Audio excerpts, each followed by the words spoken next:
गांव देवपुर अपनी सुंदरता और शांति के लिए मशहूर था, परंतु कुछ महीनों से गांव में अजीब घटनाएं हो रही थीं। रात को अचानक लोगों के घरों से कीमती सामान गायब हो जाता, लेकिन कोई सुराग नहीं मिलता। लोग डरने लगे थे, कहते थे कि कोई शातिर चोर गांव में आ गया है, जिसे पकड़ पाना नामुमकिन है। उस चोर का नाम था अर्जुन। वह चालाकी और तेज दिमाग के लिए जाना जाता था।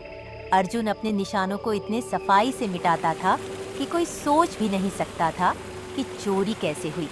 गांव के लोगों ने उसकी कई तस्वीरें और हुलिये बताए, पर हर बार अर्जुन एक नए रूप में सामने आता।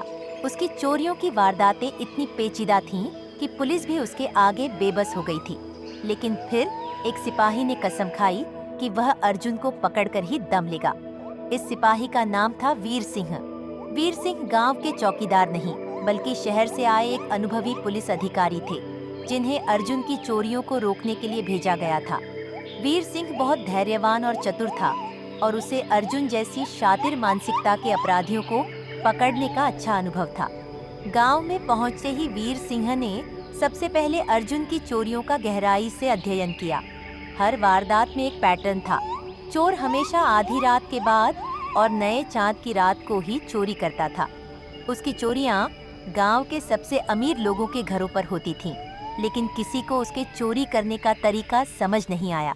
ऐसा लगता था कि चोर हर बार बिना किसी सुराग के गायब हो जाता था। वीर सिंह ने ठान लिया था कि इस बार अर्जुन बच नहीं पाएगा। उसने गांव के सबसे अमीर जमींदार के घर पर एक नकली खजाना रखने की योजना बनाई।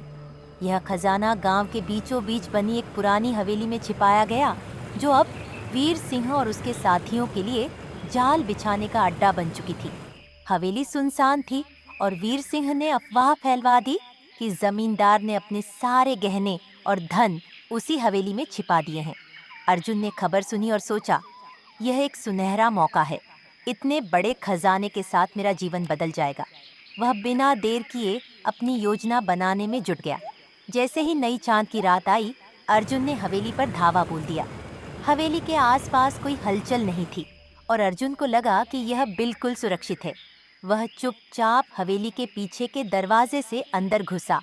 भीतर घुप अंधेरा था, लेकिन अर्जुन ने अपने साथ लाया हुआ छोटा सा टॉर्च जलाया और चुपचाप कमरों की तलाशी लेने लगा। एक कमरे में उसे वह संदूक मिला जिसमें खजाना छिपा था। अर्जुन की आंखों में चमक आ गई। उसने जल्दी से संदूक खोला, लेकिन जैसे ही उसने उसे उठाने की कोशिश की, एक हल्की सी आवाज आई। अर्जुन को कुछ अजीब लगा, लेकिन उसने ध्यान नहीं दिया और संदूक लेकर भागने की कोशिश की। तभी हवेली के दरवाजे जोर से बंद हो गए। अर्जुन ने घबराते हुए चारों ओर देखा, लेकिन बाहर निकलने का कोई रास्ता नहीं दिखा। हवेली के अंदर अचानक अजीब आवाजें गूंजने लगीं।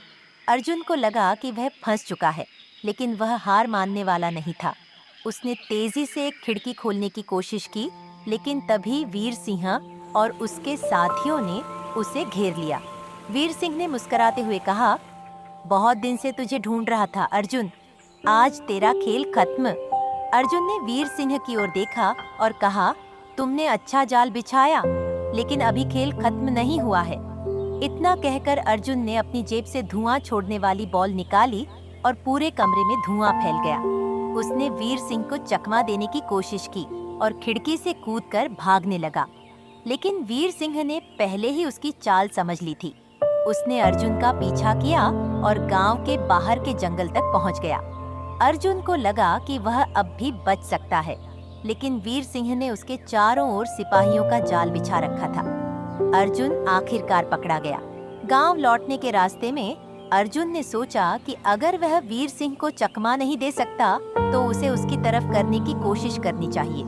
उसने कहा, वीर सिंह, तुम होशियार हो, मैं मानता हूँ, लेकिन अगर तुम मुझे छोड़ दो तो मैं तुम्हें इस इलाके में छुपे हुए असली बड़े अपराधियों का पता दे सकता हूँ।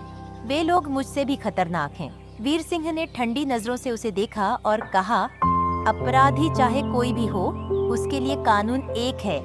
तुम्हारे झूठे वादे और चालें अब काम नहीं आएंगी। अर्जुन का आखिरी दांव भी असफल हो गया। उसे गांव वापस लाया गया और कड़ी सजा सुनाई गई। गांव में सभी ने वीर सिंह की बहादुरी की तारीफ की। अर्जुन ने स्वीकार किया कि वह वर्षों से चोरी करता आ रहा था, लेकिन वीर सिंह जैसे होशियार सिपाही से बच पाना उसके बस की बात नहीं थी। अर्जुन को उसके अपराधों के लिए लंबे समय की जेल सजा मिली और गांव में फिर से शांति लौट आई। वीर सिंह ने दिखा दिया कि चाहे चोर कितना भी चालाक क्यों ना हो, कानून और सच्चाई हमेशा विजयी होते हैं। अर्जुन की पकड़ गांव में एक मिसाल बन गई और धीरे धीरे लोग फिर से चैन की नींद सोने लगे।